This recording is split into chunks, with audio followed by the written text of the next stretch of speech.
Mr. Speaker, Sir, yesterday the Honorable Minister and today the Chairman of the Select Committee have fully explained the various clauses of the bill and certain important changes that have been effected by the Select Committee. I propose to confine myself to two or three important features of the bill which require re-examination and close attention by the government. Sir, I need hardly emphasize the important role which the electricity supply undertakings play in the national economy of the country. Indeed, the development in other spheres depends upon the full development of the supply of power, and this bill is of vital importance, affecting as it does the development of electric supply undertakings in the country.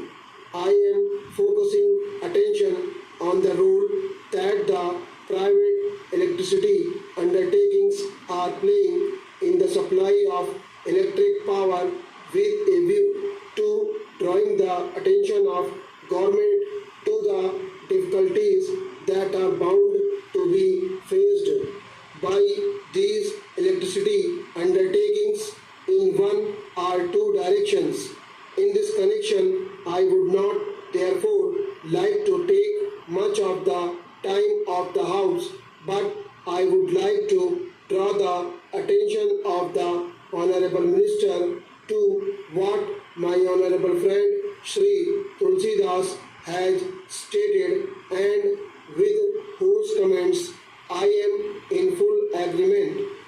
As a matter of fact, the approach of the government to the bill is to fulfill three basic considerations so vital for the healthy growth of this industry. Firstly, that its proper control and regulation is but necessary. I fully agree that this is subject to certain differences on basic aspects, but the important consideration governing this bill is to attempt at providing suitable incentives to the industry, which alone can enable it to increase its capacity to the desired extent. Therefore, I would like to refer to the incentives as provided in the bill and to the need for liberalizing the clause in respect of the fair return to the investors in these undertakings. I would like to draw the attention of the Honorable Minister to the fact that since the passing of the original Act in 1958, only 8 states throughout the country have constituted the statutory electricity boards. Among these states are Madhya Pradesh, West Bengal, Tamil Nadu, Kerala, Rajasthan, Punjab, Odisha, and Maharashtra, and therefore we find that many of the states have still to constitute these electricity boards.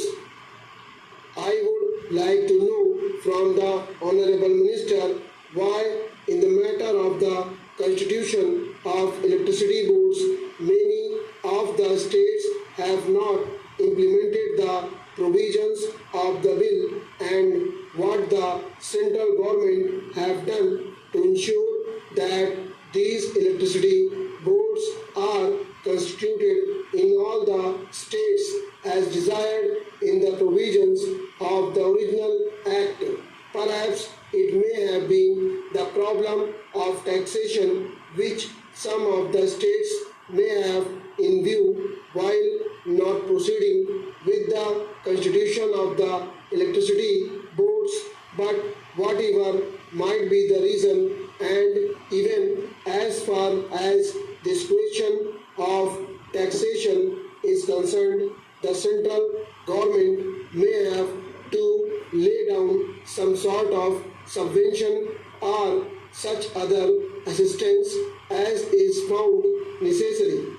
I think that this matter of the constitution of the electricity boards throughout all the states is of vital importance and should be looked into by the central government to ensure that necessary steps are taken in the remaining states for the constitution of these boards. I would now like to say something about the deferred taxation reserve, about which the Honorable Minister yesterday said that the amendment regarding this has been brought forward at the instance of the Federation of Electricity Undertakings. The whole complication arises due to the fact that the provisions of the Income Tax Act and the provisions of the Electricity Supply Act are contradictory to each other. While the Income Tax Act, with an accelerated depreciation in earlier years, results in larger tax relief in the earlier period, and thereby the tax liability of the undertakings is deferred for a future period. The Electricity Supply Act restricts the provision of depreciation to a much lesser degree, and to that extent the profits of the electricity undertakings in regard to the income tax development and depreciation rates are restricted. That act lays down a smaller depreciation as compared to what is allowed under the Indian Income Tax Act. What has now been done has been put with certain restrictions that it does not really solve the demand that was put forward by the Federation. As a matter of fact, if the electricity undertakings should have been allowed to set aside that reserve for taxation liability for future years out of the profits which they earn year by year, out of the rate increase which they have put into force from time to time, that would have met the needs of the situation, but the clauses as it has emerged would rather create more difficulties than solve them, and it has therefore been further represented to the Minister by the